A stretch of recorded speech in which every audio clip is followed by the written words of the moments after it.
이슈의 핵심에 가장 가까이 그리고 쉽게 다가갑니다. 오후의 뉴스 세포를 깨우는 시간, 뉴스 오후 시작합니다. 민주당 이재명 대표의 10월 사퇴설이 불거졌습니다. 실체가 있는 건지 이야기 나눠보죠. 성매매가 적발되고도 재판을 이어온 현직 판사, 법원의 늑장 징계 논란이 커지고 있습니다. 네, 뉴스 오후 먼저 쇼츠 트랙부터 달리겠습니다.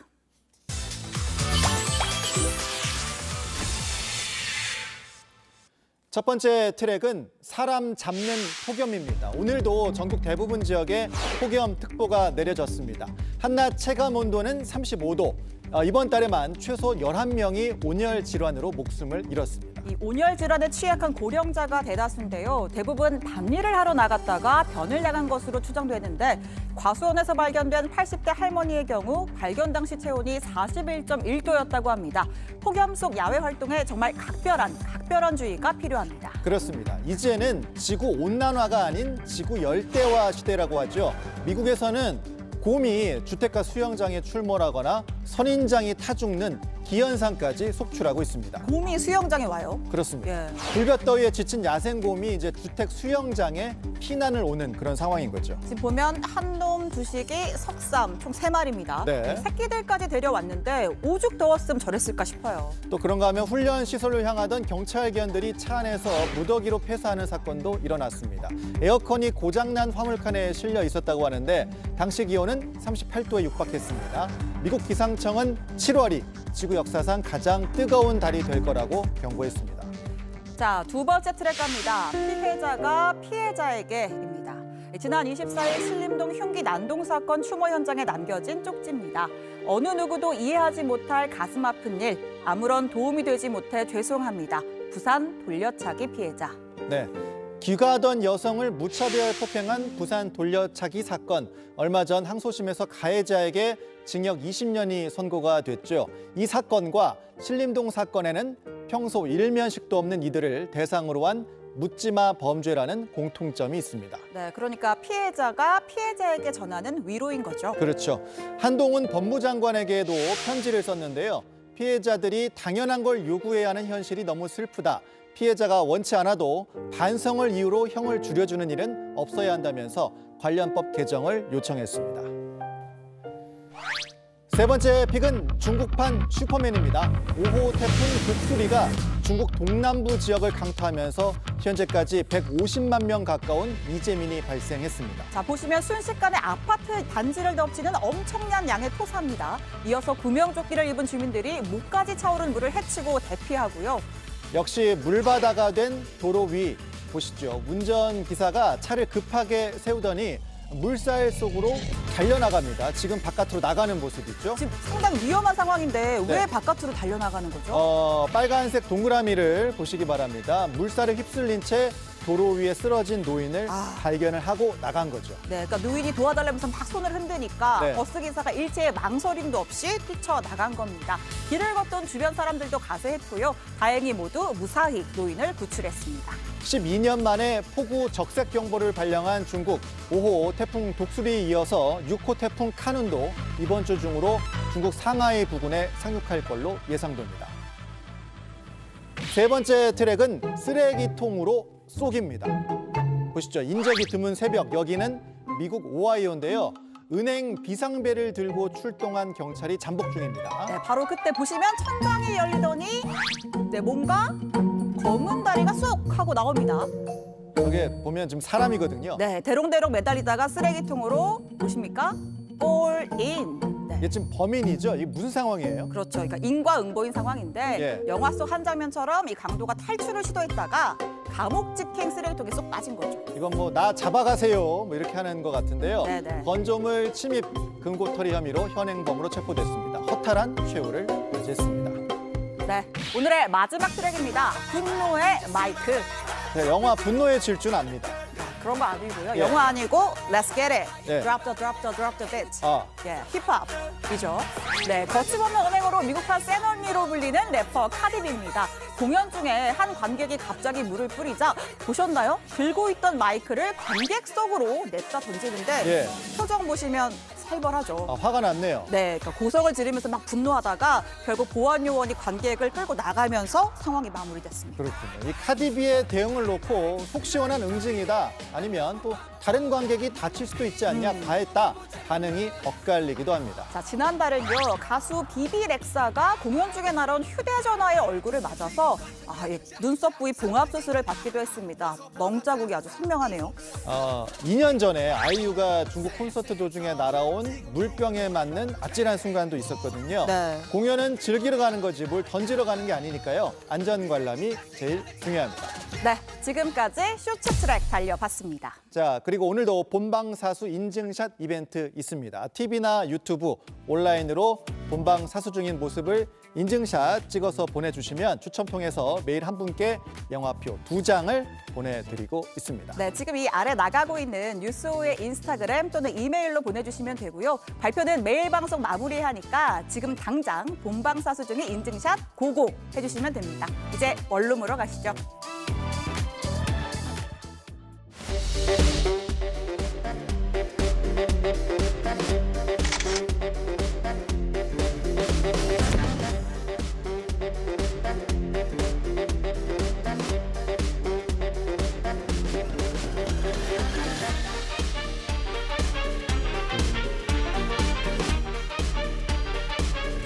그 10월 사태설 이런 게 좀 잠깐 나왔었는데 좀 어떤 글쎄.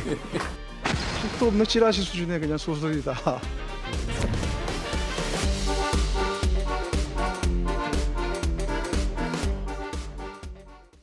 네, 5시엔 뉴스오, 여기는 초록방 시내 원룸이고요. 이번 주에 정치권 이야기는 원룸에서 진행을 하겠습니다. 월요일에 두 분, 월요일에 두 남자, 국민의힘 박정하 의원, 더불어민주당 김영배 의원 모셨습니다. 안녕하세요. 안녕하세요. 한 주간 잘 지내셨어요? 예, 네. 잘 있었습니다. 더웠습니다. 네, 지금 폭염이 주말 내내 너무 심했어가지고 두 분 다 건강 유의하시고, 네, 오늘은 민주당 이야기부터 해보려고 합니다. 민주당을 아주 뜨겁게 달군 이야기인데 지금 벌써 약간 긴장하신 것도 같고 물어보겠습니다. 네, 민주당 이재명 대표의 10월 사퇴설이 불거졌습니다. 이 대표가 10월에 사퇴하고 새 전당대회 때 김두관 의원을 밀기로 했다. 뭐 이런 썰이죠. 네, 썰인데 오늘 기자들이 이 대표한테 물어봤더니 그 특유의 그 있잖아요. 허허허 글쎄 하시면서 답을 안 하셨어요. 대신에 이제 친명계 의원들이 반박을 했는데 그거 먼저 듣고 가시죠. 턱도 없는 찌라시 수준의 그냥 소설이다. 이렇게 말씀을 드리고 싶어요. 각자가 상상력과 소설은 자유지만 남의 당을 상대로 소재로 해서 그런 식의 소설을 써대는 것은 매우 부적절한 거다. 제가 보기에는 터무니없는 얘기고 그거 자체 41명의 국회의원이면 아마 김영진도 거기에 들어가 있을 텐데 단 한 번도 그런 얘기를 하거나 논의된 바가 없거든요.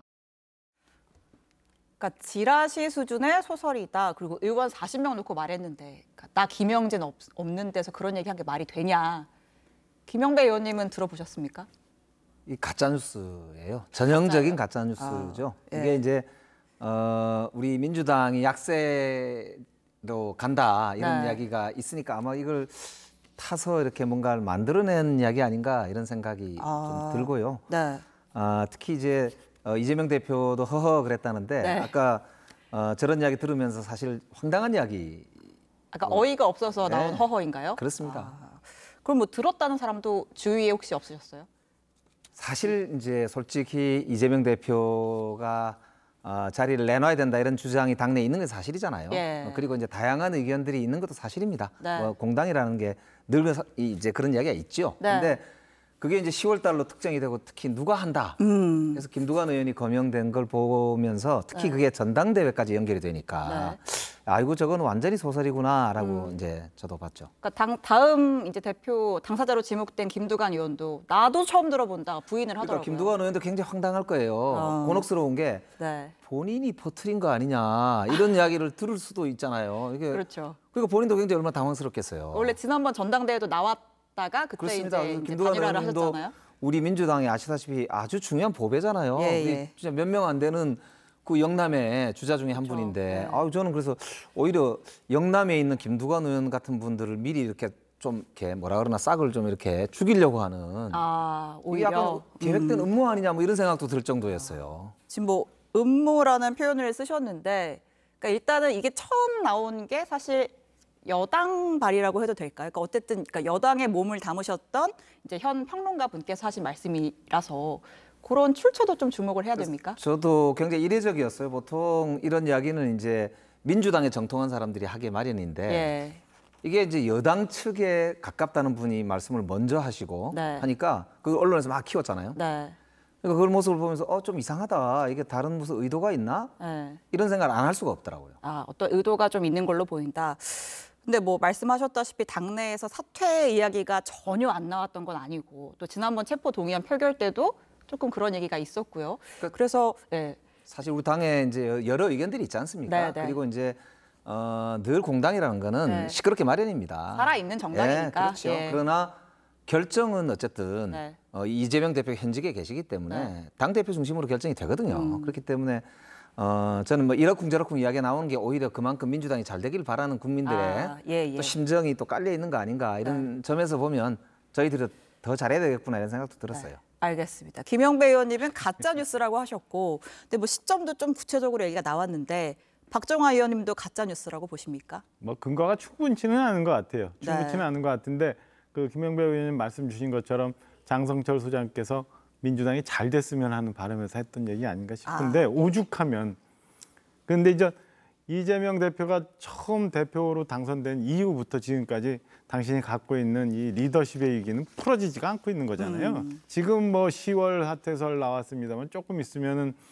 그보다 조금 앞서서 무슨 추석 앞두고 중대 결단 아니면 뭐 연말 중대 결단 이런 것도 계속 나올 거거든요. 오죽하면은 정성호 의원님인가? 네. 정성호 의원님은 그 총선 4개월 전에 무언가 이재명 대표가 결단을 할 거다. 네. 뭐 이런 얘기가 안에서도 나오니까 저는 민주당이 그리고 이재명 대표를 뽑아놓은 그 상황 자체가 이런 얘기들을 자꾸 만들어내는 거 아닌가 싶은 생각이 들어요. 그래서 우선은 뭐 보면은 이재명 대표가 지금 재판받고 있는 선거법 1심이 뭐 10월 달쯤 1심이 나올 거다. 그래서 10월 얘기한 거 아니냐. 네. 그리고 좀 전에 김영배 의원 얘기 주신 것처럼 무슨 일부에서 자가 발전한 거 아니냐. 아니면 뭐 장승규 소장의 일종의 더듬수 아니냐. 뭐 이런 얘기들 많이 나오는데 저는 근거가 어떻게 되는지 잘 모르겠지만은 이런 얘기들은 앞으로 네. 총선 전에 이제 대진표가 구성이 되고 이게 어떻게 결론이 날지 모르지만 네. 이재명 대표의 진퇴에 대해서 어떻게 결론이 날지 모르지만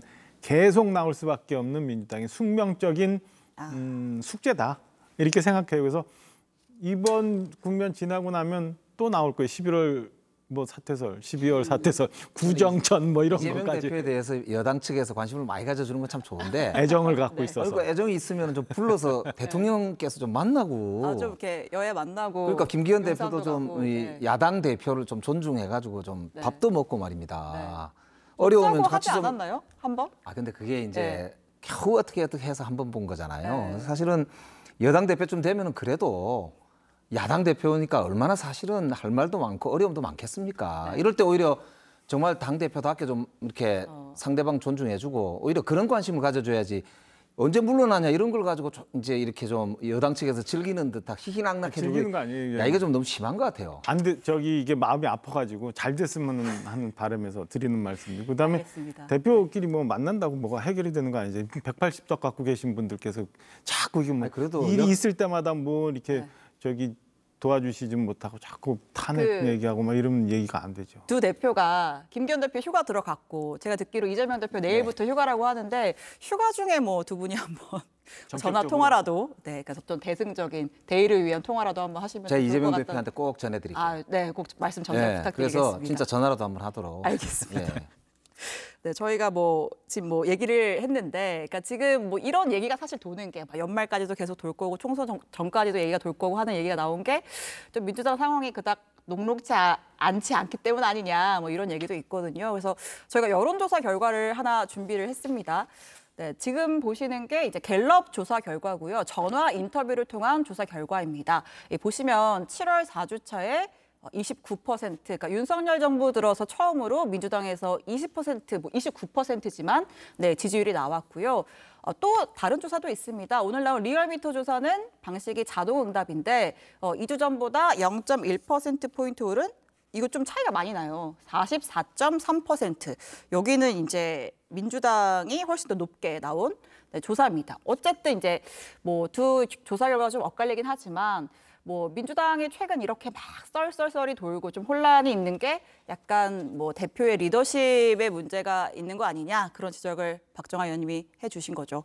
네. 그렇죠. 이게 네. 일단 뭐 조사 결과마다 좀 다르니까 네. 그리고 일요일 날 나온 것도 조금 다른 게 또 하나 있었고 뭐 네. 이런 거 보면은 지금 한 3가지 정도가 7월 들어와서 우리 전국을 되게 흔들었어요. 네. 첫째는 일본 후쿠시마 원전 오염수 방출 건에 관한 문제. 그다음에 서울 양평 고속도로의 문제. 네. 마지막이 이제 그 쌍방울 김성태 전 회장, 그다음에 이화영 정 부지사의 진술이 뭐 어떻게 된다라는 네. 거에 따라 이재명 대표의 사법 리스크가 아주 굉장히 불거졌잖아요. 네. 그 건에 대해서 어느 정도 이게 반영이 된 거 아닌가 싶어요. 그러니까 전반적으로 보면 그 우리 오늘 나온 리얼미터 조사는 큰 차이를 보이지는 않고는 있습니다만 네. 그 7월 국면이 계속 그 양당이 텐션을 가지고 비슷하게 유지가 되는 것. 네. 그다음에 이제 갤럽 조사가 의미가 있다고 하는 게 이제 7월 이런 공방이 계속 있었는데 있으면서 최근 들어서 지난주 들어와서 이제 국민의힘은 다소 상승 국면이고 민주당은 이제 하락 국면에서 최초로 30%대가 무너졌다 뭐 이런 건데요.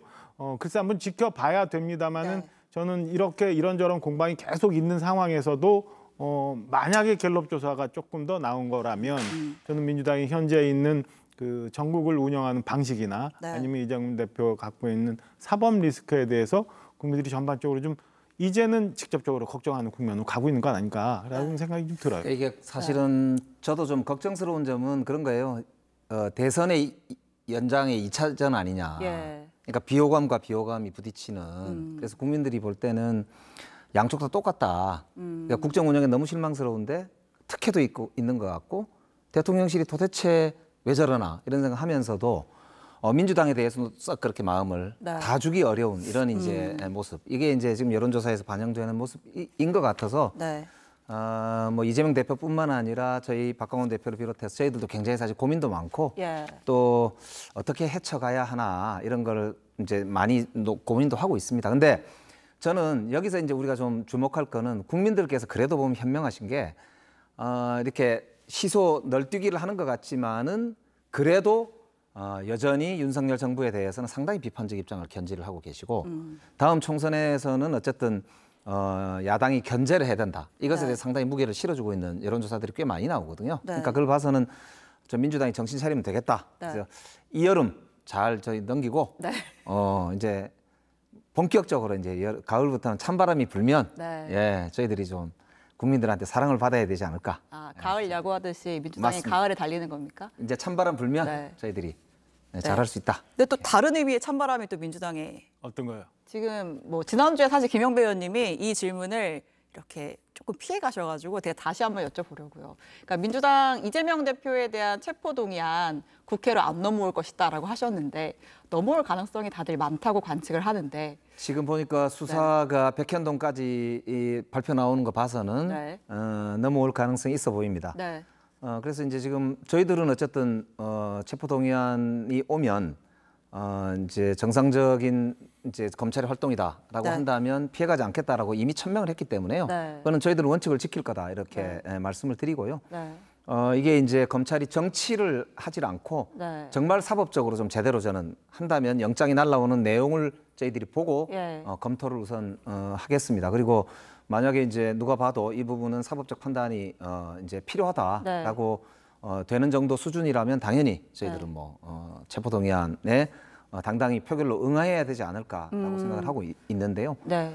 최근에 이제 불거졌던 저 김성태 씨 주가 조작을 네. 왜 봐줬냐. 또 이제 지금 보면은 쌍방울의 사회이사로 검사들 특히 윤석열 대통령하고 아주 가까운 검사들이 상당히 쌍방울에 지금 보니까 많이 스카우트가 됐어요. 네. 그러니까 이남석 검사라든지 특히 이제 지난번에 그 박영수 특검과 함께 일했던 양재식 검사라든지 이런 분들이 전부 미래산업이사 사회 네. 뭐 IOK 뭐 이건영 검사라든지 이런 분들이 다 사회이사로 맡고 있고 이런 점을 봐서 한쪽에는 봐주기 수사를 하고 한쪽에는 전형적으로 피의 사실 공표를 하면서 흘리고 막 이래가지고 사실상 범죄를 사전에 낙인 찍기식으로 가고 있으면서 오늘도 이화영 전 의원 부인이 이야기를 했지만은 이화영 이제 전 의원한테 석방시켜주겠다. 고 하면서 사실은 이 딜을 했다라고 하는 부인의 이제 말씀도 있단 말이에요. 그러니까 이런 점들은 나중에 이제 저희들이 꼼꼼히 따져야 될 부분 아닌가 네. 이렇게 생각하고 있습니다. 네. 박 의원님 뭐 하실 말씀 있으신가요? 윤희숙 전 의원이 이 건을 가지고 그렇게 얘기를 해도 역대급 선당후사? 그 말에 동의하는 것 같아요. 그러니까 이화영 부지사 부인께서 이제 어떤 상황에서 그런 말씀하셨는지 모르겠는데 네. 민주당에서 주로 얘기하는 게 이게 그거예요. 사법거래, 소위 말하는 플리바게닝을 했다라고 하는데 지난 상황을 한번 봐요. 김남국 의원이 지난 법사위인가 어디서 한동훈 법무장한테 이렇게 얘기를 하더라고. 아니 왜 김성태 전 회장을 갖고 깡패라고 표현을 하느냐. 예. 그랬더니 한동훈 법무장이 깡패 맞죠? 뭐 이런 얘기를 해요. 그러니까 예, 그랬죠. 그때는 김성태 전 회장을 굉장히 민주당에서 옹호를 해요. 네. 옹호를 하다가 어느 날 갑자기 지금 뭐라고 했더라? 그 이재명 대표께서는 굉장히 나쁜 범죄자처럼 김성태 전 의원에 대해서 똑같잖아요. 아니요 그전에는 김성태 굉장히 회장을 나쁘게 얘기하더라고요. 얘기하셨는데. 이거 보면 제가 볼 때는 이 실질적인 실체에 접근하는 것보다는 검찰이 정치적인 목적을 가지고 굉장히 나쁘게 몰아간다. 네. 그리고 검찰이 나쁜 범죄자다. 뭐 이렇게 프레임을 만들어 가려고 하는 것 같아요. 근데 제가 보면은 이화영 부지사 전 건도 그렇고 김성태 전 회장 건도 그렇고 유동규 씨도 그렇고 그다음에 지금 선거법 문제가 되는 김문기 사장도 그렇고 다 결정적인 순간에 이재명 대표에게 직접적으로 뭔가가 딱 다가가는 순간 다 손절이야. 다 모른다고 하고 이때까지 다 아니라고 제기한 것 중에 이제 좀 확인된 게 제가 하나도 그래서 없잖아요. 다 사실은 제가 그래서 검찰이 몰아가기 아니면은 이게 보면 제가 그래서 검찰의 전형적인 두 정치 가지가 특기예요, 궁금해요. 특기. 8월 8일 날 네. 이화영 전 부지사가 재판에서. 이제 재판에서 본인이 진술을 해야 되는데 지난번 재판에서는 부인께서 법정에서 막 그 시끄럽게 하는 바람에 네. 진술이 안 나오고 그 스톱됐잖아요. 근데 8월 8일 날 이화영 부지사가 과연 어떻게 얘기하느냐에 따라서 이화영 부지사에 대한 민주당의 반응은 어떻게 네. 될 건가. 두 번째는 이제 정진상, 김용 여기 양반들도 아마 그 검찰이 이 대북 송금 관련해 갖고 조사를 한다는 것 같죠. 김용 부원장은 다녀갔고 정진상 부실장은 이제 곧 다녀간다는데 만약에 여기서도 뭔가 그 재반 증거나 증언들 때문에 곤란한 상황이 오면 저는 민주당도 그렇고 이재명 대표께서도 정진상, 김용마저도 나는 잘 모르는 사람이다라고 얘기하시는 상황까지 오지 않을까라는 생각이 그러니까 들어서 이게 대장동 때부터 지금 일관된 건데요. 사실은 그렇게 큰 죄가 있는 것처럼 해놓고 사실은 하나도 못 밝혔거든요. 네. 그렇게 많은 검사를 투입하고 대한민국이 생기고 가장 많은 검사와 가장 많은 인력을 동원하고 가장 많은 기간 동안에 가장 많은 언론에서 보도된 사건이 대장동 사건인데 막상 보면 돈 먹은 사람은 다 국민의힘 가까운 사람들 아니면 윤석열 대통령과 가까운 사람들이 네. 많아요. 그러니까 그뿐만 아니고 사실 지금 보면은 검찰이 제대로 이재명 대표의 혐의 사실이 입증한 게 없거든요. 그러니까 지금 이 사건도 좀 있으면 보면 아시지만 증거로 말해야 돼요. 그게 이제 증거로. 최종적으로 이재명 대표가 이제 검찰을 한번 다녀오셨잖아요. 네. 그때 이제 2장인가 3장짜리 이렇게 놓고 나 몇 시에 나갑니다라고 하셨지 검찰의 이 질문에 대해서 충분히 답변을 안 하신 것 같아요. 그리고 대장동은 정진상 부실장, 그 다음에 뭐 백현동은 또 누구, 그 다음에 지금 대북송금은 이화영 전 부지사 이렇게 딱 그 옹벽을 쌓아놓고 거기가 무너지면 안 될까 봐 걱정을 많이 하고 있는데 다행히 몇몇은 좀 버티고 있는 거고 이화영 부지사는 무너질 것 같으니까 지금 아 뜨거라 뭐 이렇게 되는 네. 거잖아요. 이분들이 옹벽을 쌓고 있는 이 사람들이 진술이 있지 않으면 사실은 실체가 가기가 어려우니까 검찰 수사기법이 어떻게 되는지 저는 법조인이 아니라서 잘 모르겠습니다만 검찰 실력이 거기 없는 가면 거지. 예, 뭐 실력이 없는 거죠. 최종적으로 재반 증거에 대해서 인정을 해야 그다음에 뭐가 진행이 되지. 네. 본인도 뭐 검찰 진술 잘 안 해. 그다음에 중간중간에 이렇게 딱 고리가 있는 분들이 뭐 얘기를 안 풀면 검찰이 잘 진행을 못 하니까 이번에 만약에 체포동의 아니면 국회 넘어오면 우리 김영배 의원님 말씀 주신 것처럼 그 흔쾌히 가서 알겠습니다. 저기 법원의 판단을 좀 받아보고 이런 과정을 좀 거치면 좋지 않을까 싶은 네. 생각이에요. 갑자기 좀 뜨거워져가지고 네 저희가 잠깐 쉬어갈 겸 코너 속 코너로 사진을 한 장 준비를 했는데요. 네, 이 사진 보고 좀 이야기할까요? 유명한 사진이죠. 네, 이제 10년이 된 사진이고 저도의 추억인데 윤석열 대통령이 이번에 여름 휴가로 저도를 방문한다고 해서 뭐 지지층 결집 의지로 봐야 할까요? 행보로? 예. 뭐 짧게 얘기하고 넘어가겠습니다. 저도 휴가 가시는 게 저는 지난주에도 말씀드렸지만 대통령이 좀 공백을 둬야 돼요. 그러니까 좀 쉬셔야지 너무 많이 현안에 몰려 있으면 최종 의사결정권자가 이게 부담이 너무 커요. 그러니까 좀 쉬시고 그러면서 뭐 향후 있을 전국 구상도 좀 하시고 그다음에 우리 어려운 경제 풀 방법도 찾아보시고 뭐 이런 게 옳다고 생각해요. 그래서 시간 내서 오늘 발표가 났습니다만 저도 가신다고 하니까 가서 좀 푹 머리를 좀 정리하고 오셨으면 하는 바람입니다. 쉬시면서 역대 대통령들 향취도 좀 느끼시고요. 대통령 다움도 좀 회복하시고 그래서 야당도 좀 부르시고 그리고 국민들이 정말 기뻐할 수 있는 그런 협치도 좀 하시고 민생을 살릴 수 있는 지혜를 휴가 기간 동안에 좀 이렇게 담고 오시면 좋겠습니다. 알겠습니다. 자, 두 번째 이야기로 바로 넘어가 보겠습니다. 주제 주시죠. 요새 고민이 많아 보이는 홍준표 시장 잡범 취급이 유감이다라고 하셨는데 좀 많이 섭섭하셨던 것 같아요. 윤리위에서 이제 당원권 정지 10개월이 나왔고 징계 결정 나흘 만에 나를 당이 잡범 취급을 하는데 그게 유감이다. 그러면서 나를 내치고 나면 총선 잘 치르겠냐라고 한마디 하셨고 그렇게 SNS에 쓰셨는데 지금 나가는 요 글을 쓰셨는데 지금 또 지우셨어요. 왜 자꾸 지우는 거죠? 스스로 제가 볼 때는 그래도 홍준표 시장 하면은 우리 당의 중진이고 오랫동안 정치해 오셨고 그다음에 국민들로부터 사랑을 많이 받고 계시잖아요. 그리고 지금도 뭐 큰 꿈을 여전히 버리지 않고 계시는 걸로 보이는데 지금 당신이 이 수해 와중에 골프를 치고 그 골프를 대응하는 과정에서 막 몰렸던 비난 때문에 윤리의 징계를 받았어요. 윤리 징계라는 게 당원권 10개월인가요? 뭐 이렇게 되면 사실은 대구시장을 수행하는 데서 크게 부담은 실질적으로 별로 없어요. 근데 그걸 스스로 좀 받아들이지 못하는 것 같아요. 제가 볼 때는 그 스스로의 자존감이 굉장히 무너져 있기 때문에 어제 저녁에는 그렇게 쫄보식으로 하면 안 돼. 올렸다가도. 그리고 나는 뭐 참을 수 있으니까 누구누구는 끌어안아야 돼. 이렇게 해놓고는 아침에 일어나서 이거 했다. 내가 또 우리 당원들한테도 지탄을 받을 수 있는데 그래서 또 슬쩍 지웠다가. 요새는 말로 이렇게 자기 전에 이불킥을 한다는 표현이 있는데. 뭐 그러신 것 같아요. 내가 보니까 스스로를 아직 정리를 못 하시는 것 아닌가라는 생각에 썼다 지웠다 이 얘기했다 저 얘기했다 뭐 하시는 것 같은데 좀 차분하게 한번 돌아보시는 게 좋을 것 같아요. 그게 그리고 이제 대구도 이것저것 뭐 현안도 많잖아요. 어려운 것도 많으니까 그거에 대해서 좀 차분하게 고민하시면서 시민들하고 얘기하시면 이런 좀 불편한 마음이 좀 정리되시지 않을까라는 생각이 듭니다. 알겠습니다. 또 그 메시지를 보면 핵심은 또 나름 또 총선 걱정에 대한 내용이 있잖아요. 그거 왜냐하면 내가 이제 큰 정치인이라는 자존감은 세워야 돼. 그런데 이게 뭐 쫄보식으로 하지 마. 이제 나는 괜찮으니까 이 사람들은 해야 돼. 큰 얘기 하셨는데 그렇게 해놓고도 좀 약간 좀 캥기는 부분이 있어서 아침에 또 지우시는 거 아닌가. 저는 심리학적으로 이걸 해석하는 게 옳지 않을까 싶어요. 근데 또 당에서는 또 대응이 또 홍 시장이 한 번 더 서운했을 것 같은 게 유상범 수석 대변인이 아니 홍 시장은 총선과 아무런 관련이 없는 분 아니냐. 왜 이렇게 왈가왈부 하시느냐. 이렇게 또 언급을 하셨단 말이에요. 유상범 대변인만 얘기한 게 아니라 그 글을 올렸었을 때 이런저런 댓글들이 많이 있었을 거예요. 그러니까 제가 이제 보니까 이게 전형적으로 반윤 유죄, 친윤 무죄 이거예요.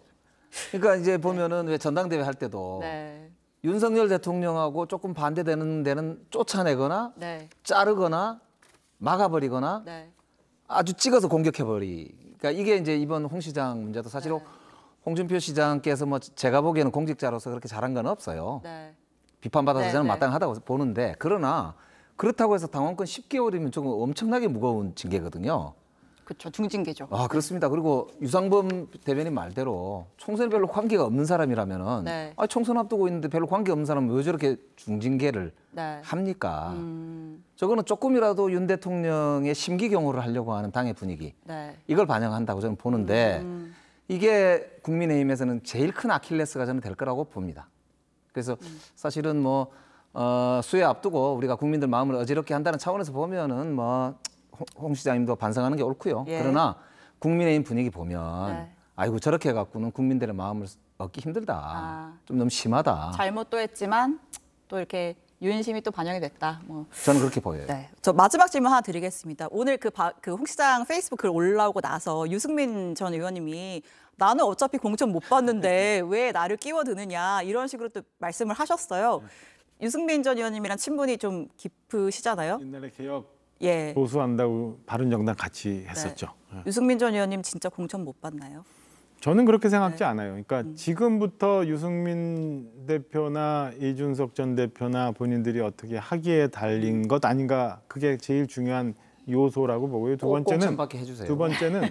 저는 이 선거를 하면서 모두 우리와 관련된 역량들을 다 결집하는 게 옳지 않나라는 생각이 듭니다. 그래서 좀 전에 우리 영배성님께서는 친윤, 반윤 뭐 이렇게 했는데 그런 분위기 갖고 선거하기는 쉽지 않을 것 같고 저는 오히려 더 넓게 어느 시점 가면 저는 뭐 당내에서도 그런 의견들이 있을 거고 그래서 다 안고 포용하면서 화합해서 가는 게 맞지 않을까라는 생각이 나요. 다만 최근에는 그 한계 역지상을 이 발언들이 꼴깍꼴깍 넘어가는 경우도 좀 있어서 앞으로 이제 그 시점까지 당신들이 어떻게 하느냐가 더 중요한 부분 아닌가라는 생각이 듭니다. 네. 오늘 뭐 여야의 뜨거운 주제들 두 가지 다뤄봤는데 마무리를 해야 되는데 네, 박정아 의원님이 성님 아니세요? 성님인 걸로 그래도 영배성이라고 부를래요. 그게 좋잖아요. 훈훈합니다. 그래야 제가 형님 잘 모실게요. 밥이라도 한 끼 더 얻어먹고 그러는 끼겠습니다, 저도. 네, 오늘 정치 이야기는 여기서 마무리하겠습니다. 두 분 감사합니다. 고맙습니다.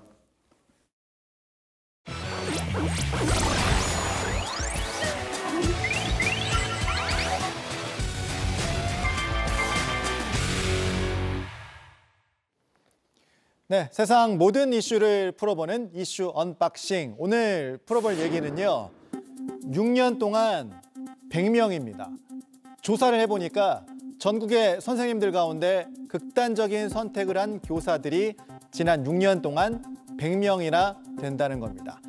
자, 2주 전에 서울 서희초 초등교사의 죽음에 이르러서야 우리는 깜짝 놀랐고 본격적으로 교권 침해 논란이 불거졌지만 이미 꽤 오래전부터 수많은 교사들이 아파하고 신음해 오고 있었던 겁니다. 자, 지난 토요일에요. 서울 광화문에 교사들이 모였습니다. 이 폭염에 검은색 옷을 입고 주최 측 추산 약 3만 명이 모였습니다.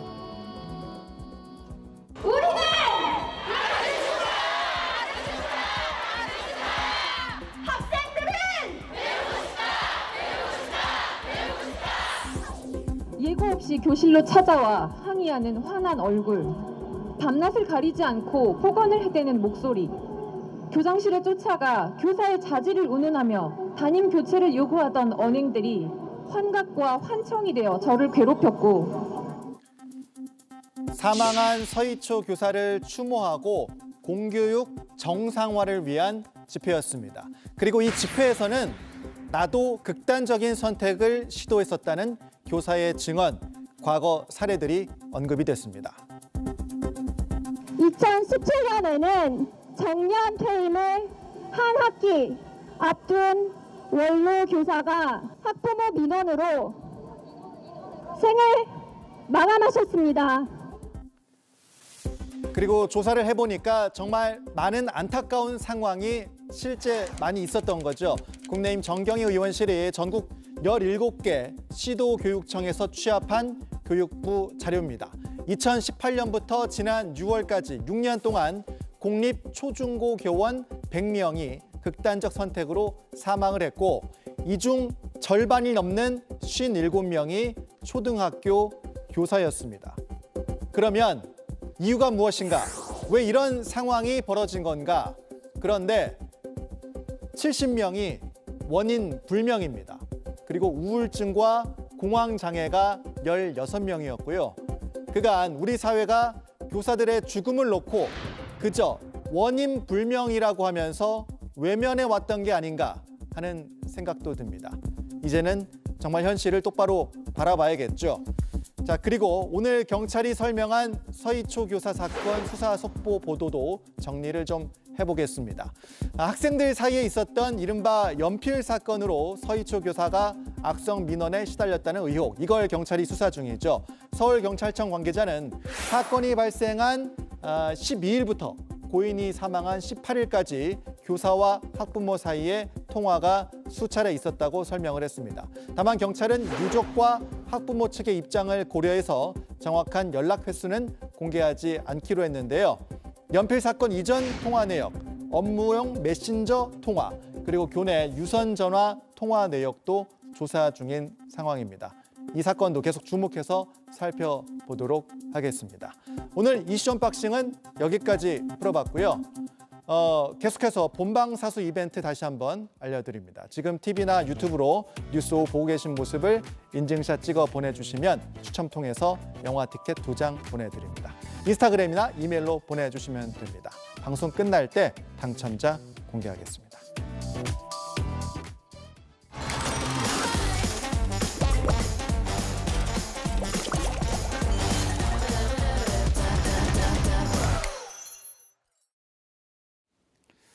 네, 계속해서 뉴스룸에서 이어가겠습니다. 오늘은 서혜진 변호사 그리고 진술 분석 전문가 김미영 박사 두 분 모셨습니다. 어서 오십시오. 안녕하세요. 안녕하세요. 네, 자 오늘 첫 번째 얘기해볼 사건은요. 현직 판사의 성매매 사건입니다. 징계 없이 이제 한 달간 재판도 했고 그래서 논란이 커지고 있는 사건인데 먼저 이제 서 변호사님 사건 설명을 좀 먼저 해주시죠. 네, 지난 6월 22일 오후 4시경에 이제 지방에 근무하는 현직 판사가요. 네, 울산지방법원으로 지금 나오고 있죠. 서울에 업무상 출장을 왔다고 알려져 있는데 아무튼 출장을 왔다가 강남 호텔에서 15만 원을 주고 조건 만난 어플리케이션을 통해서 성매매를 한 좀 충격적인 사안입니다. 오후 4시경. 예, 경찰은 일단 강남 일대 호텔과 오피스텔에 성매매가 이루어진다는 그런 첩보를 좀 입수를 해서 잠복을 하던 상황이었는데요. 해당 여성, 그러니까 여성을 먼저 이제 호텔에서 나온 여성을 먼저 붙잡은 뒤에 이제 진술을 확보하고 성구매자인 그 남성의 신원을 특정했더니 이제 현직 판사로 밝혀졌고요. 이 판사는 현재 성매매 위반 혐의로 7월 24일 검찰로 송치된 상황입니다.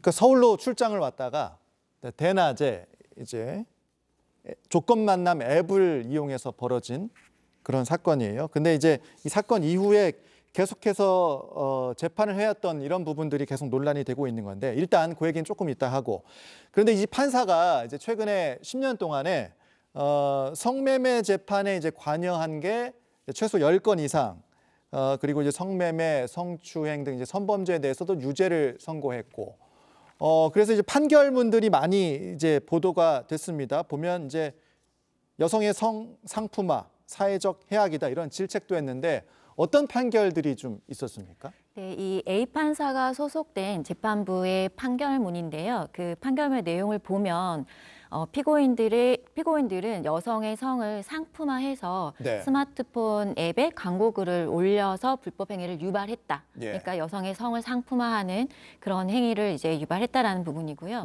이런 행위들이 사회적 해악이 적지 않기 때문에 엄벌에 처할 필요가 있다라고 해서 항소심에서 징역형 선고를 내린 것으로 이제 확인이 됩니다. 이제 이 사건 말고도 이제 같은 달에도 유사 성행위에 대해서 이제 판결문에서도 항소 기각을 하고 22년 1월에도 성매매 업주 등에 대해서 집행유예를 선고한 사례들이 있습니다. 그러니까 이 판사가 이제 사건 발생은 그러니까 이번에 이제 대낮 성매매 사건은 뭐 지난달 6월의 사건이지만 그 이전에 판결문들을 보면 성매매 관련 재판들도 꽤 많이 참여를 했고 엄벌의 필요성을 강조를 해왔는데 이제 본인이 지금 대낮에 이런 사건에 이제 연루가 된 이런 상황입니다.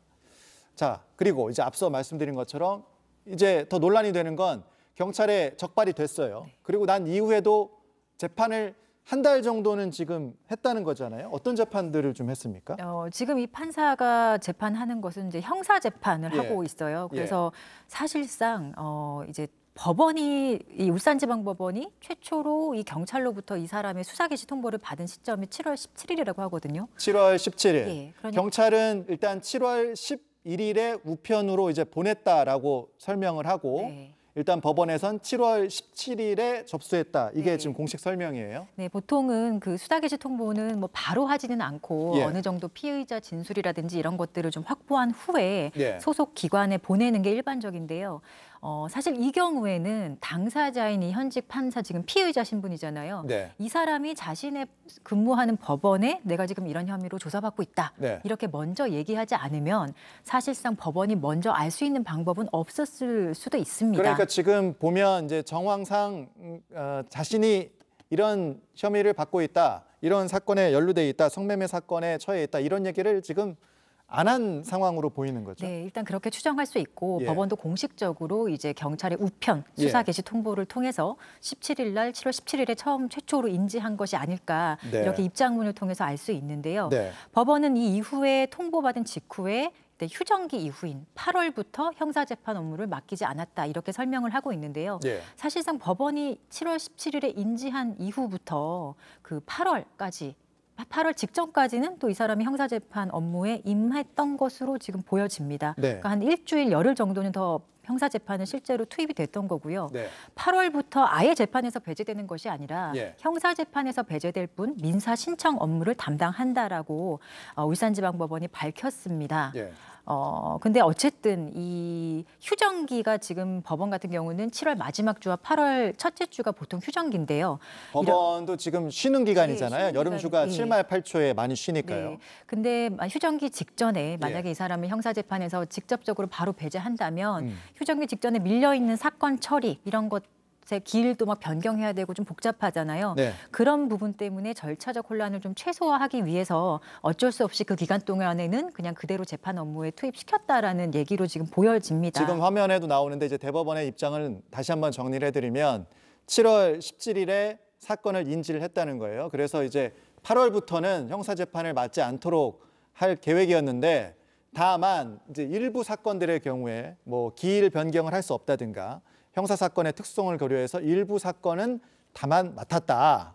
그러면서 이제 8월부터는 민사 신청 업무만 담당할 예정이다. 그리고 오늘 이제 울산지방법원에서 징계 청구를 했다. 이런 입장을 지금 내놓은 그런 상황이에요. 자, 박사님 보시기에는 이 설명에 설득력이 있습니까? 어떻게 보셨어요? 일반 그 예. 국민의 입장에서 보면 예. 사실은 어떤 범법 행위를 한 사람인데 예. 업무에서 즉각 배제를 시키지 않은 상태에서 뭔가 형사재판을 맡아서 네. 범죄자에 대한 판단을 한다던가 처벌을 하는 그런 행위를 권한을 주는 부분이잖아요. 예. 이 부분은 납득하기가 좀 어려운 것으로 보여지고요. 사법부의 어떤 신뢰성에서도 네. 의심을 주는 요소가 아닐까라는 생각이 듭니다. 그러니까 지금 박사님께서는 이제 당연히 일반 국민의 눈높이에서 봤을 때는 이해하기 어려운 측면. 그러면 이제 변호사님 어쨌든 이제 법조 관련 일을 하시니까 대법원의 이 설명이 설득력이 있습니까? 글쎄요, 법적으로는? 뭐 법적으로는 뭐 이런 시기라든지 뭐 예. 수사개시 통보 이런 거에 대한 절차적인 부분은 뭐 이해가 가는 면이 있지만 예.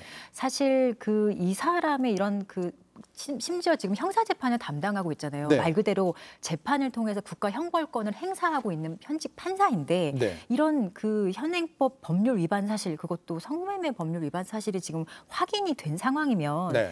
그 즉시 재판 업무에서 배제하는 것이 저는 맞았다고 생각합니다. 네. 왜냐하면 이것은 단순히 현직 그 판사의 신분은 그냥 뭐 일개 그 공무원 예. 하나의 공무원 이 정도가 아니라요. 예. 공직자 중에서도 가장 높은 수준의 어떤 직무적 윤리성이 요구되는 그런 직업이거든요. 가장 높은 도덕성도 요구된다. 그렇죠. 예. 왜냐하면 다른 사람을 예. 심판해야 되는 사람이고 재판해야 되는 사람이니까 그런 거예요. 그런데 이거는 단순히 어떤 판사 개인의 어떤 비위라든지 개인의 일탈 문제가 아니라 사실상 이런 문제는 재판하는 사람의 자격 문제와도 관련돼 있고 예. 그렇다면 이것은 결국 국민의 사법에 대한 신뢰 그리고 사법부가 이런 사건에 있어서 어떤 태도를 가지고 있는지 이런 것들을 간접적으로 보여주는 거거든요. 근데 이런 식의 사실 그 법원의 이 울산지방법원의 대처는 예. 사실은 좀 부적절하다고 생각을 하고요.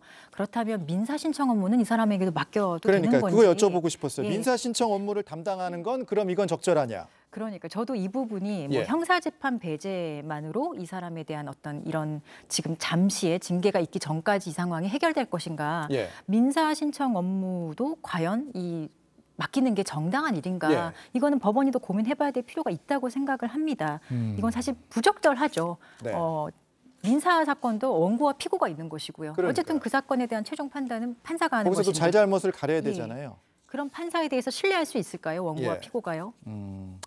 이게 지금 보면 우리가 이제 판사의 신분이 헌법으로 보장이 되어 있습니다. 그래서 이제 탄핵이나 아니면 금고 이상의 형이 선고가 아니면 이제 파면되지 않는 그런 이제 신분 보장을 받고 있어요. 그러다 보니까 말씀하신 것처럼 이제 가장 높은 수준의 윤리적 도덕성이 이제 요구된다는 것이고, 그런데 이제 과거에도 이런 사건이 없었느냐? 있었습니다. 뭐 2016년 8월에도 현재 부장판사가 성매매에 적발되는 일이 있었습니다. 당시에 이제 감봉 3개월 있었고, 2017년에도 여성의 신체 부위 몰래 찍은 판사가 이제 감봉 4개월 이런 일들이 있었습니다. 자, 그래서 오늘 이제 징계 청구를 했는데 이 징계도 그러면 솜방망이 처벌이 되는 것이 아니냐 이런 이제 우려 나오는 거죠, 당연히. 네, 그러니까 법관 징계 자체가요 종류가 정직, 감봉, 견책 요 세 가지밖에 없습니다. 그리고 과거에 유사한 사안에서 감봉이었나요? 감봉 4개월 맞나요? 감봉 3개월이 3개월? 있었고요. 뭐 감봉 4개월도 있었고요. 이 정도면 사실상 그 뭐 직무 수행에 있어서 전혀 영향이 없는 정도의 징계인데 솔직히 이런 사건이 지금 법원이 아닌 외부 공공기관이라든지 아니면 일반 민간 기업에서도 이런 종류의 비위를 이 정도의 그 징계로 처리하는 데가 지금 많이 없습니다. 법원이 지나치게 이런 부분에 있어서 좀 관대하게 징계하는 것 같고요. 한 가지 더 좀 이 사건에 있어서 중점적으로 봐야 될 것은 지금 울산에 근무하는 판사가 서울에 어떤 출장을 업무상의 출장이었던 걸로 보이는데 이거는 출장 시간 중에 업무 시간 중에 일어난 일이라고 보여지거든요. 그렇죠. 대낮 지금 4시였잖아요. 그렇다면은 과거 사건과 비교했을 때 업무 시간 중에 일어난 일이고 심지어 출장 중에 일어난 일이라면 과거 사건과 비교했을 때 이런 선례가 있다면은 뭐 판단할 수 있겠지만 그런 것들을 좀 고려하면은 지난 정도의 그 징계, 그 낮은 징계 수준으로는 사실 처리하기는 어려운 사건이 아닐까라고 보여지고요. 출장 중인 사건에 주목해야 된다. 네, 그리고 2016년, 17년과 2023년은 사실은 이런 사건을 바라보는 국민들의 눈높이 자체가 좀 달라져 있을 거라고 생각을 합니다. 알겠습니다. 다음 사건 넘어갈 건데 김미영 박사께서 더 하실 말씀 있으십니까? 저도 이제 말씀하신 것처럼 결국 국민들이 이런 행위를 한 사람이 다시 돌아와서 민사건, 형사건 재판을 했을 때 과연 납득할 수 있을까? 그 부분을 좀 크게 생각해야 된다라고 생각이 듭니다. 알겠습니다. 징계 청구를 했다고 하는데 징계 청구도 지금 굉장히 늦었다. 뭐 이런 비판들 당연히 나오고 있어서 이 관련의 과정도 지켜보도록 하겠습니다. 자, 다음 사건으로 넘어가겠습니다. 지난주에 이제 두 분과 함께 이야기를 나눴던, 저는 아니고 이제 신혜원 앵커가 얘기를 나누긴 했는데, 웹툰 작가 이제 주호민 씨가 이제 자녀 문제와 관련해서 지난해 9월에 이제 특수교사를 고소한 사건, 이 사건이 지난주에 알려지고 나서 논란이 계속 확대 재생산되고 있어서 오늘은 이제 따져볼 부분은 조금 따져봐야 되지 않겠느냐 이런 생각이 들어서 이 얘기를 좀 해보겠습니다. 이 각종 지금 온라인 커뮤니티에서 특수교사 A씨가 지난해 말에 공판 준비하면서 동료 교사들에게 보낸 것으로 이제 보이는 탄원서 이제 요청문이 지금 공개가 많이 된 상황이에요. 그러니까 이제 특수교사의 이제 주장에 담겨 있는 탄원서죠. 보면 본인의 아이만 생각하는 점이 아쉽다, 뭐 이런 부분이 나옵니다. 어떤 부분인가요, 박사님? 사건의 설명을 좀 더 드리면 지난해 9월 5일에 주호민 씨의 아들이 여학생 앞에서 바지를 벗는 일이 있었고요. 이 일로 인해서 특수교사 A 씨가 직접 상담을 진행을 했습니다. 이제 여학생의 이제 부모님은 이제 분리 조치 그리고 강제 전학을 이제 요구한 상황이었는데 이런 상황에서 이제 특수교사 A 씨가 이 부분을 중재하는 상황이었고요. 그래서 그 주호민 씨에게 이 피해 학생의 부모님한테 좀 전화를 해서 사과를 해야 되지 않겠느냐라고 권했는데 이 주호민 씨 측에서 거부를 했다라고 합니다. 이게 이제 특수교사가 탄원서에 적은 이제 본인의 주장인 거죠. 네네, 그 주장이 그렇게 하나 있었고요.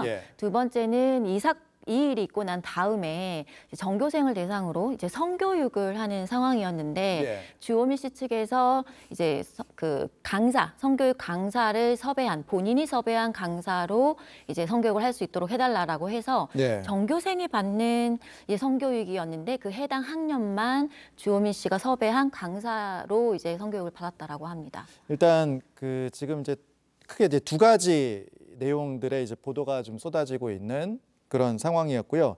일단 첫 번째 말씀하신 부분, 그러니까 여학생 학부모에게 사과를 권했지만 거부했다. 이 내용은 근데 주호민 씨 입장문에 보면 내용이 있어요. 이제 상대 부모에게 사과를 했고 사과를 받아들여서 원만히 합의를 해줬다고 한다. 이제 주장이 이 부분은 이제 엇갈리는 그런 상황인 거죠. 네.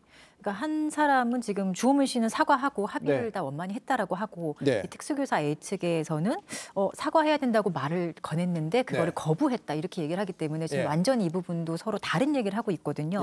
근데 이게 사실상 이 사건의 발단이 된 학교 폭력 사안으로 보여지는데 그렇다면 이 사안에서 정말로 어떤 방식으로 이 사건이 처리가 됐는지 그리고 주호민 씨의 아이와 그리고 또 이 피해 학생이라는 그 학생과 정말로 어떤 화해라든지 뭐 사과라든지 그런 게 오고 갔는지 이런 것도 사실 이 사건 판단하는 데 있어서 좀 중요한 부분 중에 하나일 것 같습니다. 이게 재판 과정에서 아동학대 혐의가 있냐 없냐가 지금 재판이 진행 중인 과정인데 이런 부분도 재판에서 좀 따져봐야 될 부분이 될 수 있습니까? 네, 이제 이 부분도 뭐 아주 뭐 이 사건의 유무죄에 아주 직접적 연관을 준다고는 할 수 없지만 사실상 사건 전체의 맥락을 파악하는 데 있어서는 상당히 중요한 부분으로 보여집니다. 맥락을 파악하는 부분. 그리고 앞서 이제 설명해 주신 이제 이런 어떤 이제 사건으로 인해서 성교육이 있었는데 이 부분에 대해서 이제 주호민 씨 측이 원하는 강사로 교체가 있었다라는 이제 주장이 일단 있는 것이고 이 부분에 대해서는 뭐 주호민 씨 측에서는 아직 이 부분에 대해서 입장을 밝힌 부분은 없습니다. 나중에 입장을 밝히면 이 부분도 저희가 다루도록 하겠지만 일단 이 주장이 사실이라면 글쎄요 좀 무리한 요구로 볼 수 있나요? 어떻게 보세요? 글쎄요. 성교육을 진행하는 거는 사실상 학교의 재량이 사실 크다고 봐요. 그리고 어떤 사람을 섭외해서 어떤 내용으로 그리고 어떤 아이들을 대상으로 할지 그게 가장 중요한 부분인데 사실 이런 학교의 결정 사안을 이 주호민 씨 어떻게 보면 가해 학생이잖아요. 가해 학생이 학부모의 의견이 직접적으로 반영돼서 정말로 강사가 교체가 됐다면 도대체 이 학교의 관리자들은 뭘 하고 있었는지 그런 부분도 좀 고민해봐야 될 것 같습니다. 결국에는 이 교사들만 이렇게 고통을 받고 있고 이 학교에 관리자가 있을 거 아니에요. 교장이든 교감이든 그런 사람들은 대체 이런 사안에서 어떤 역할을 했고 어떤 중재를 했는지 이런 것도 지금은 되게 궁금해지는 부분이에요. 그래서 오늘 이 주제를 다시 들고 온 건데 지금 변호사님 말씀하신 그 부분이에요. 지금 이렇게 서로 첨예하게 부딪히는 부분이 있고 주장이 서로 다른데 일단 이렇게 본다면 이 상황에 오기까지 학교 시스템에는 문제가 없었는가? 우리는 이걸 좀 더 주의 깊게 좀 살펴봐야 되는 것이 아닌가 이런 생각이 드는데 박사님께서는 어떻게 보세요? 네, 이 부분에 대해서 특수교사 A 씨가 이제 언급한 부분이 있었는데요. 사실 이 사건, 이 일은 특수학급이 아니라 통합학급에서 있었던 일이었습니다. 당시에 학급의 이제 교사분께서 코로나로 인해서 자리를 이제 비운 상태였었고, 특수교육 대상이 되는 아이와 결부된 사건이다 보니까 이 특수교사 A 씨가 이 사건을 중재하고 이제 조정하는 그런 역할을 좀 핵심적으로 하다 보니까 양측으로부터 굉장히 좀 어려운 이야기들도 듣고 또 고소까지 당하는 이런 상황에 놓이게 된 걸로 보여지는데요. 실제로 학교에서 뭔가 이 중재하는 시스템, 중재하는 권한을 가진 사람이 있었다면 이렇게까지 문제가 불거졌을까라는 생각이 듭니다. 그러니까 방금 박사님 말씀하신 것처럼 우리의 시스템이 얼마나 이 교사와 학부모 사이의 갈등을 잘 해결하고 중재할 수 있느냐 이런 부분에 우리가 좀 더 초점을 맞춰서 봐야 될 필요성 충분히 있을 것 같아요. 이 사건을 통해서도. 네. 한 사람이 이 문제를 모두 떠안고 이런 것들은 사실 담임 교사한테도 너무나 지나친 좀 가혹한 일이거든요. 그래서 담임 선생님들 사이에서는 뭐 학교 폭력 사건 발생하면 휴직하라, 병간해라 이런 것들도 사실 해법으로 떠돌아다니거든요. 그렇죠. 근데 결국에 이렇다면 아무도 이 문제를 해결할 수 있는 그런 시스템 자체가 부재한 거기 때문에 이거는 조금 더 학교 차원의 시스템 문제 그리고 관리자들의 역량 문제로 저희가 좀 돌려서 생각할 필요가 있다고 봅니다. 결국에는 우리 교육계의 대책까지 크게 연결이 되는 그런 문제죠. 뭐 계속해서 논란이 쏟아지고 있는데 그래도 저희가 짚어봐야 될 부분은 짚어봐야 될 필요성이 있어서 다시 한번 이야기를 나눠봤습니다. 자, 오늘 두 분과 여기까지 얘기 나누겠습니다. 고맙습니다.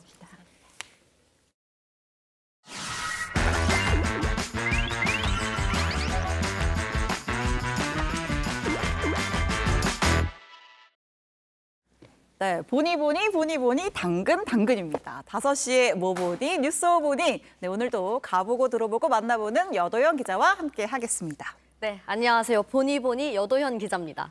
내가 없을 때 둘이서 뭐 할지 맨날 짜는 거죠. 둘이 항상 속닥속닥 하더라고요. 네. 선배는 박 앵커는 저는 잘 안 끼워주시는 것 같고요. 오늘은 뭘 해보니?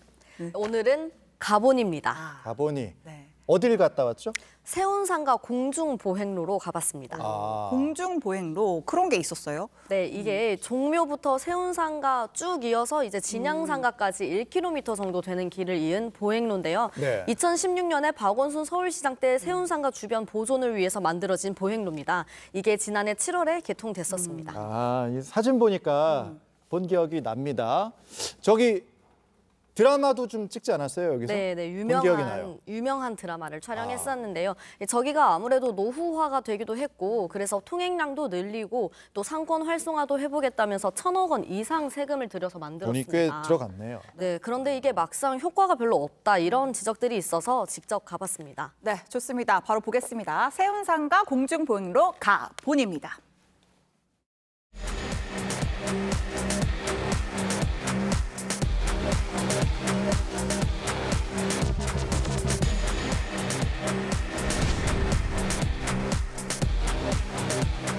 이 배경 익숙하신가요?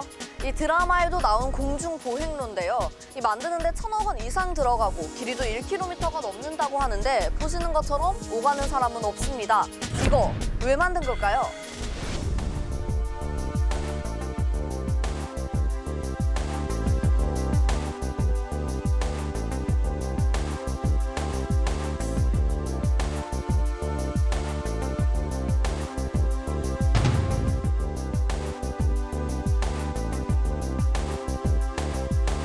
공중보행로가 이제 겨우 완성이 돼서 활용이 임박했습니다. 솔직하게 말씀드리자면 철거돼야 할 운명이라고 저는 생각합니다.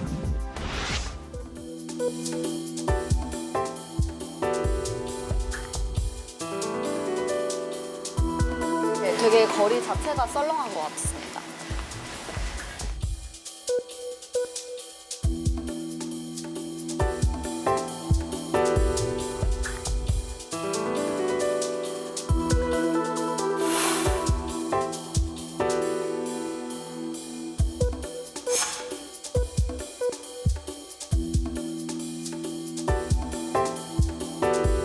사람 안 다닌다니까. 이쪽보다 저쪽이 더 많이 다니지. 처음 시간에 이제 이쪽 사람들이 왔다 갔다 하더라고. 근데 이제 얼마 안 됐기 때문에. 왜 시간이 걸리는 거죠. 사람의 움직임은. 근데 그동안 끊어져 있는데 갑자기 이 보행이 생겼다고 이걸로 늘 수는 없는 거잖아요. 이거 공중보행로 관련해서 또 물어보고 있는데요. 처음보다는 좀 늘어났죠. 얼마나? 20-30%는 늘어난 것 같아요. 여기는 이제 도매기 때문에 소매가 아니고 그래서 들어와서 한 사람이 별로 없어요. 여기 이제 사람을 다니게 하는 거지 장사는 관련이 없어요. 아, 그래요? 예, 효과가 별로 없어요.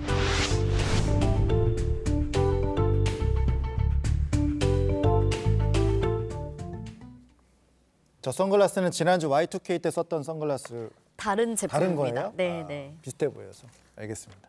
자, 인터뷰도 많이 했고 근데 보니가 서 있는 동안에 사람이 많이 안 지나가는 건 맞긴 하네요. 맞습니다. 이 서울시가 그래서 실제로 얼마나 다니는지 통행량을 집계했는데요. 지난해 10월부터 반년간 통행로를 보면 예측치에 한참 못 미치고 있습니다. 그러니까 세금이 1,000억 넘게 들어갔으니까 좀 활성화가 돼야 될 텐데요. 네. 그래서 시에서 직접 이제 용역업체에 이 효과가 어느 정도 있는지 검증을 6월 달에 요청을 했습니다. 이게 보통 2달 정도 걸린다고 했는데 아무래도 표본 기간이 좀 더 넓게 잡아야 정확하기 때문에 2달 정도 더 검증한다고 합니다. 그럼 6 더하기 2 더하기 2 해서 한 10월 정도 10월 전후로 이제 나올 겁니다. 네. 가을 정도에 그럼 이제 용역 결과가 나올 텐데 그 결과에 따라서 그러면 대책이 나오겠네요. 그렇습니다. 하지만 이게 어느 정도 또 예상이 되는 게요. 예. 사실 지금 오세훈 시장이 도심의 녹지 비율 끌어올려야 된다 이렇게 계속 주장하고 있거든요. 예. 그런데 이 계획에 세운상가가 포함되어 있습니다. 그래서 이 공중보행로는 결국 철거될 수 있는 거 아니냐 이런 관측이 나오는 상황인데요. 이거에 대해서 서울시에 직접 물어보니까 일단은 검증 결과를 보겠다 이런 입장이었습니다. 앞서 인터뷰 보면 이제 효과가 없다는 분도 있고, 근데 이게 지금 아직 문 연 지 얼마 안 됐는데 사람이 바로 오겠냐? 시간이 좀 필요하다는 분도 있긴 이런 했는데. 분도 있어서 용역 결과를 좀 지켜봐야 됐고, 또 이게 철거하려고 해도 또 돈이 또 많이 들어가는 거잖아요. 이번에는 좀 더 꼼꼼하게 좀 살펴봐야 될 것 같습니다. 알겠습니다. 여기까지 들어봤습니다. 고맙습니다.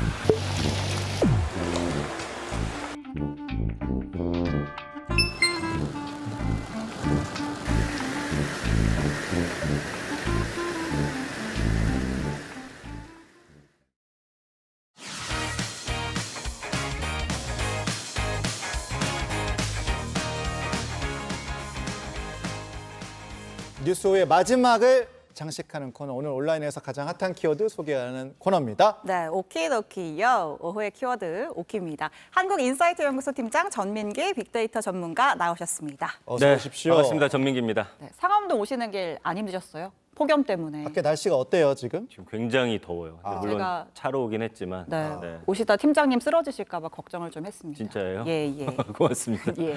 뭐 어쨌든 더위도 뭐 이거의 열정은 막을 수 없을 것 같아요. 뭐라고 생각하세요? 더위도 막을 수 없는 열정.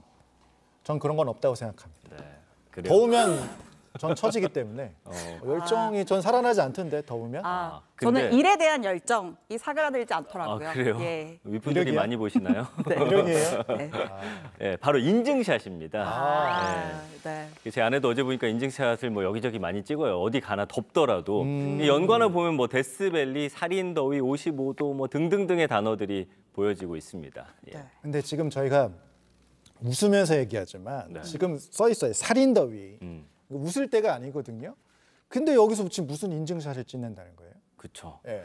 이 사진부터 저희가 좀 보여드릴게요. 제가. 네. 네. 사진이 이제 나오면 자 여기가 어딜까요? 사막인가? 네. 여기 이제 지상에서 가장 뜨겁다는 이 캘리포니아에 위치한 데스밸리 국립공원입니다. 예. 일명 이제 이분이 다스밸리라고 이제 알려진 분인데 예. 굉장히 유명한 분이에요. 그 존 라이스라고 하는 52세 남성인데 1997년부터 이 데스밸리에서 뛰었고요. 2020년부터 어떻게 하면 더 더워 보일까 해가지고 이 다스베이더 분장을 하고 뛰기 시작했어요. 그게 이제 챌린지가 됐고 좀 극단적인 사례긴 해요. 네. 근데 이제 이곳이 일반 관광객들도 더위를 인증하기 위해서 굉장히 많이 가는 곳입니다. 맞아요. 그래서 이제 다른 사진들 좀 쭉 보면 이분은 보세요. 지금 54도라고 보여지고 있죠. 저기서 저 털옷을 입고서 호피 털옷 같은 거 입은 건가요? 일부러 더 더워 보이려고 네. 저걸 입고서 찍는 거예요. 저런 분들이 꽤 많다고 합니다. 이것뿐만 아니라 일반인 관광객들도 그냥 저 54도, 네. 올해는 이제 56도까지 올라갔다고 하는데 저걸 인증하러 저곳으로 가고 있습니다. 그러니까 아까 그 다스밸리는 다스베이더 더하기 데스밸리, 데스밸리. 뭐 I'm your father 가서 맞아요. 하는 건가요? 네. 맞습니다. 근데 위험해 보여요. 그러니까 위험해 보여서 그러니까 올해 제가 듣기로는 이 데스밸리에서 온열 질환으로 숨진 관광객이 한 2명 정도가 있고 네. 온도가 너무 높으니까 50도가 넘어가는데. 네, 그래서 의료 헬기도 못 뜨고 고장이 났다 뭐 그러더라고요. 맞습니다. 그래서 왜 그런 말 있죠. 살인더위라고 우리가 하는데 네. 그러니까요. 사실은 좀 굉장히 위험한 일이고 인증샷을 위해서 하기에는 좀 굉장히 좋지 않은 모습이다. 이런 반응이 있습니다. 연관어에서도 있었잖아요. 근데 이게 데스밸리뿐만 아니더라고요. 이게 지금 어디예요? 이게 주말에 우리 서울에서 그 남산에서 열화상 카메라로 이제 찍은 건데 왜 얼마나 더우면 저게 모든 게 빨간색으로 진짜 뻘겋네요. 예, 절절 끝낸다고 하잖아요. 네. 지금 눈에 그대로 보여지고 있습니다. 지금 보시죠. 도심의 모습이요. 땅이 있는 곳은 그냥 다 새빨갛네요. 그렇습니다. 하늘 빼고. 그러니까 폭염도 이제 자연재해잖아요. 지금 보면은 앞서도 저희가 쇼트트랙 때 설명드렸지만 이번 달에 최소 11명이 우리나라에서도 온열 질환으로 이제 숨진 걸로 지금 추정이 되는 그런 상황이에요. 근데 지금 앞으로 한 1, 2주 더 덥다는 거 아니에요? 그러니까요. 네. 그러니까요. 그 경북에서 제가 네. 아까 좀 전해드리긴 했는데 네. 경북에서는 이제 폭염 속에서 밭일을 하시던 노인분들이 숨지는 안타까운 일도 있었고요. 그러니까 야외 활동할 때는 그냥 좀 덥네 이렇게 하실 게 아니고 내가 이길 수 있어 이렇게 하시면 안 돼요. 네, 만반의 준비를 하시고 뭐 물도 좀 챙기시고 네. 저희가 전문가한테 온열 질환 예방책을 직접 물어봤습니다. 네. 막 무리해서 진행하시게 되면은 그러니까 중심 체온이 40도 이상 올라가면서 갑자기 의식을 잃게 되시는데 모호하지만 피곤하다, 너무 덥다 이런 증상을 느끼시면 중단하시고 충분한 수분을 드시면서 휴식을 취하시는 것이 매우 중요하겠습니다. 그리고 몸을 정상 체온을 유지할 수 있도록 큰 혈관이 지나가는 목이나 겨드랑이 쪽 중심으로 해서 샤워를 해주시면은 도움이 될 것 같습니다. 목이나 겨드랑이 쪽 중심으로 해서 체온을 적절하게 낮춰달라. 그게 떠오르는 거 있어요. 뭐예요? 그러니까 어른들이 등목을 괜히 하는 게 아니었다 이런 생각이 들어요. 등목 해보신 적 있잖아요. 어릴 때는 많이 했었죠. 네. 네. 제가 좀 더 친해지면 사실은 박앵커님 등목 정도는 해줄 수 있을 것 같은데 등목. 네. 좀 더 친해져 봐요 우리. 환영합니다. 네. 근데 어쨌든 더위에 노출되지 않는 게 가장 중요하잖아요. 이 불가피하게 야외 활동할 때는 챙이 넓은 모자고 밝고 헐렁한 옷을 착용하는 게 도움이 됩니다. 아까 봤던 그 다스베이더랑은 딱 정반대로 입으시면 될 것 같고요. 뭐 음주나 커피, 탄산 좀 줄이셔야 되고 목마르면 무조건 물을 드셔야지만 이런 질환으로부터 좀 자유로울 수가 있습니다. 그 음주하면 체온이 오르잖아요. 그래서 술 드시면 안 되고 물 드시는 걸로. 네. 자, 이어서 두 번째 키워드로 한번 가보겠습니다. 자, 더위 식히러 갔다가 더 열받아 오는 키워드 바로 바가지입니다.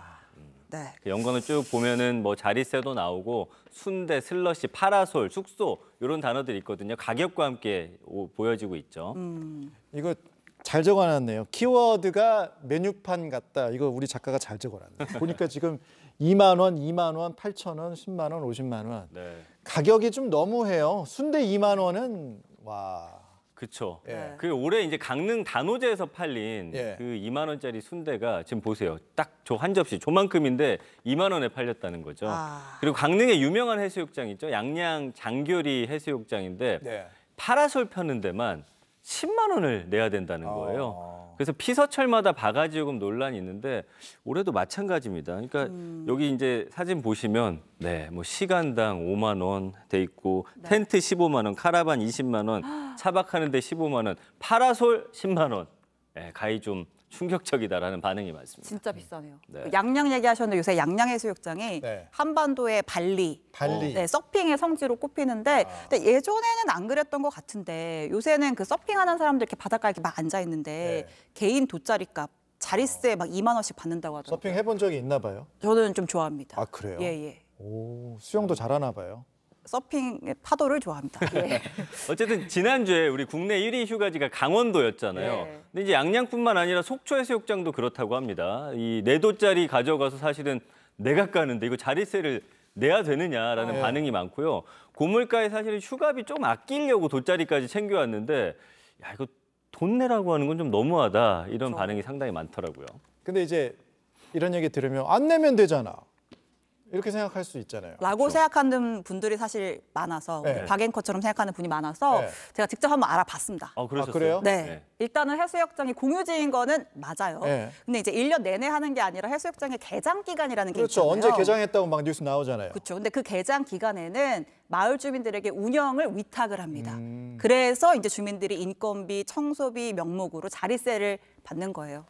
그러니까 적당한 금액이라면 낼 수 있는데 이게 이제 너무 가격이 높으면 거기서부터는 불만이 터져 나오는 거죠. 그렇죠. 이제 뭐 한철 장사 이런 말들 하는데 너무 비싸다. 그리고 막상 가면은 안 낼 수는 없어요. 여기까지 왔는데 기분 또 상하면 안 되니까요. 그래서 진짜 울며 겨자 먹기로 돈 내는 건데 그래서인지 이제 온라인 감정 반응도 좀 사납습니다. 쭉 빨갛네요. 보시면. 빨갛네요. 네, 심하다, 이상 있다, 비싸다 이런 단어들 보여지고 있습니다. 떡 뭐 이런.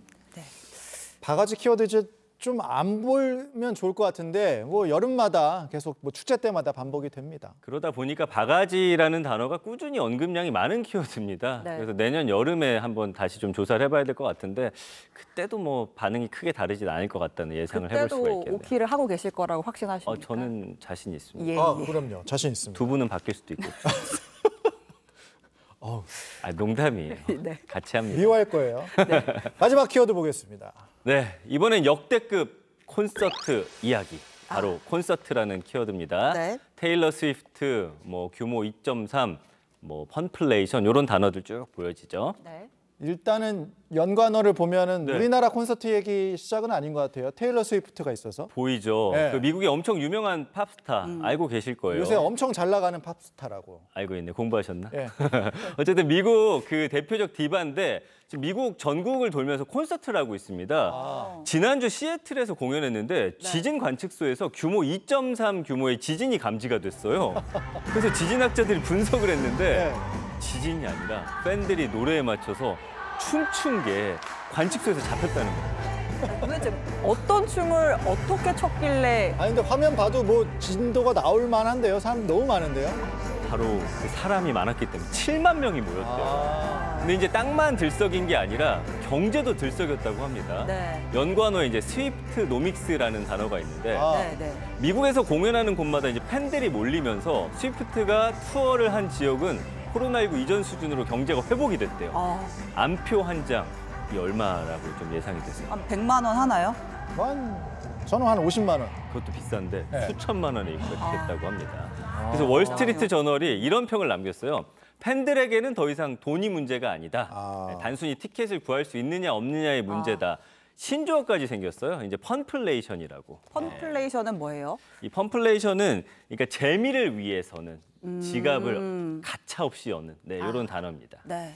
펀플레이션 또 하나 배웠고 네. 참 유익하게 많이 배우는 오키입니다. 네. 그러다 보니까 이제 이런 생각도 들더라고요. 우리도 네. 이제 뭐 BTS 효과, 그렇죠. 뭐 임영웅 효과, 뭐 이런 말도 있잖아요. 우리도 지역 경제가 많이 활성화되는. 맞습니다. 네. 이제 콘서트 한 번 하면 지역 경제가 확 살아나기 때문에 이제 그 지역 주민들은 굉장히 환영하고 계시고요. 작년에 이제 BTS 부산 공연 기억하시죠? 네. 그때도 6만 명이 모였거든요. 그 지난달 여의도에서 BTS 10주년 행사가 있었는데 그때는 30만 명 가까이 모였어요.